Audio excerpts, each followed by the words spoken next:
Israel कहता था कि ये पागल शख्स है जिसे ना तो अपनी फिक्र है और ना लोगों की। सद्दाम हुसैन पार की आंख में आंख मिलाकर बात करने का आदी था, और जब भी कोई जरूरी सद्दाम हुसैन को साजिश का हिस्सा बनाना चाहता तो इसे हमेशा मुनकी खानी पड़ती। दोस्तों, यही वो ब्राउन था जो एक हाथ उनकी फरियाद पर इस साइड पर खड़ा था और इसराइल के दिल हुकूमत पर 40 मिसाइल दागे गए। एक दफा एक कामयाब सद्दाम हुसैन की लाइव कॉन्फ्रेंस चल रही थी। अचानक एक चीखती हुई औरत इसके सामने आकर खड़ी हुई और वो सद्दाम मुखातिब होकर बोले, ये इन फौजियों ने मेरी बेटी को रैप का निशाना बनाया और तुम्हें यहाँ कोई फिक्र नहीं, तुम ऐशो आराम में हो, और उधर हमारे ऊपर मसालों के पहाड़ तोड़े जा रहे हैं। इस औरत ने कहा कि रोजाना हमारे घरों से इस्राएली फौजी हमारी बहनों और बेटियों को अगवा करके ले जाते, जिनको बाद में कत्ल करके फेंक दिया जाता है, और हमारे छोटे छोटे बच्चों को सड़कों पर घसीट घसीट कर मार दिया जाता है। क्या तुम्हें इन औरतों, बूढ़ों और बच्चों की चीखें सुनाई नहीं देती? ये सुनकर सद्दाम हुसैन रो पड़े और कहा कि अब इस लायक कोई भी सुबह का सूरज नहीं देख पाएगा, और जिस तरह यहूदियों ने हमारी माएं बहनें रुलाईं, मैं इसी तरह उनकी चीखें निकलवाएगा और उन्हें तहस नहस कर दूंगा।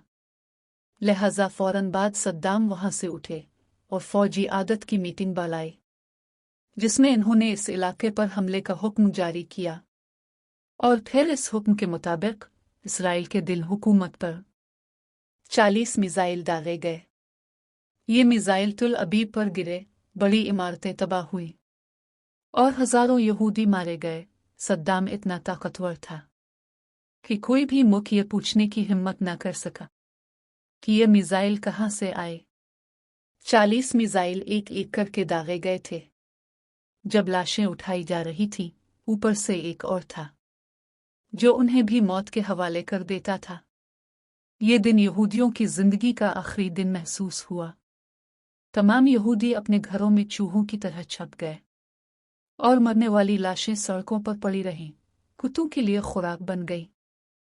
सद्दाम के हमलों से महसूस होता था कि आज कोई बच न पाए, लेकिन अल्लाह ने कुछ और मंजूर किया और बाज लोग बच निकले।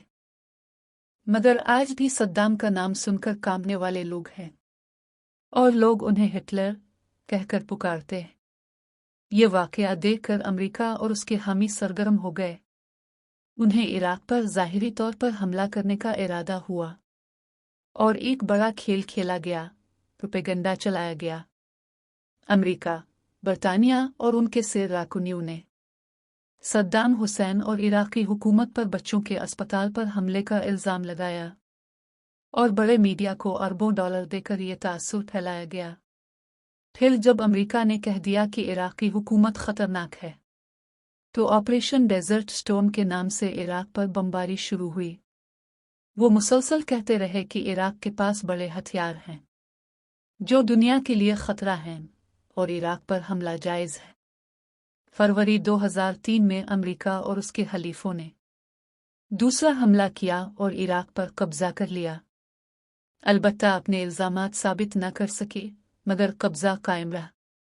दिसंबर 2003 में सद्दाम हुसैन गिरफ्तार हुआ और उस पर 148 कत्ल के इल्ज़ामात के तहत मुकदमा चलाया गया। सद्दाम ने अदालत को अमरीकी कब्जे का हिस्सा करार दिया, और मुकदमे में जजेस और वकला बार बार बदले गए। एक जज ने अमरीकी मर्जी का फैसला देने से इनकार किया, तो उसे बरतरफ कर दिया गया और नया जज लाया गया। यह पूरा अदालती अमल मुतनाज़ा रहा। सद्दाम के 3 वकला को हटाया गया। सद्दाम ने भूख हड़ताल की, मगर उन्हें आज़ाद फरा का हक न मिला। अदालत ने फांसी की सज़ा सुना दी, जिस पर सख्त तनकीद हुई कि एक कब्ज़ा की अदालत ने यह फैसला दिया है। एक अमरीकी ने बताया कि कैद के दौरान सद्दाम बहुत कम शिकायत करते थे। कमरे की दीवार पर एक तस्वीर थी जिसे वो बहुत देखते थे। वो मौत को बुज़दिलाना नहीं समझते थे और पछतावे में भी नहीं लगते थे। सद्दाम कहते थे कि जो कुछ भी मैंने किया वो अपनी आवाम के भले के लिए था। फिर सद्दाम को फांसी देने की तैयारी हुई। उन्हें जगाकर बताया गया कि चंद घंटों में सजा नाफिज की जाएगी। ये सुनकर सद्दाम ने नमाज पढ़ी, शुक्र अदा किया और अपने प्यारों को पैगाम दिया। उन्होंने अपनी बेटी को एक खत लिखा जो बाद में मंजराम पर आया। खत में उन्होंने लिखा कि मुझे यकीन है कि ये लोग मेरी मौत का मंसूबा बना रहे हैं। फिर वो अपने आखिरी लम्हात के लिए तैयार हुए, मुस्कुराते हुए फांसी घाट तक गए और अपने अंजाम को कबूल किया। सद्दाम के मारे जाने का आज भी किसी हद तक अमरीकी असर और रसूख बाकी है और इराक की सरजमीन को कभी कभी दूसरे ममालिक के खिलाफ इस्तेमाल किया जाता है।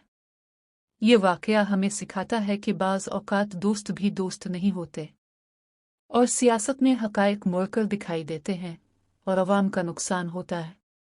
ये थी हमारी आज की वीडियो। अगर आपको पसंद आए तो इंशाअल्लाह अगली वीडियो में मुलाकात होगी। तब तक अपना ख्याल रखें। अल्लाह हाफ़िज़।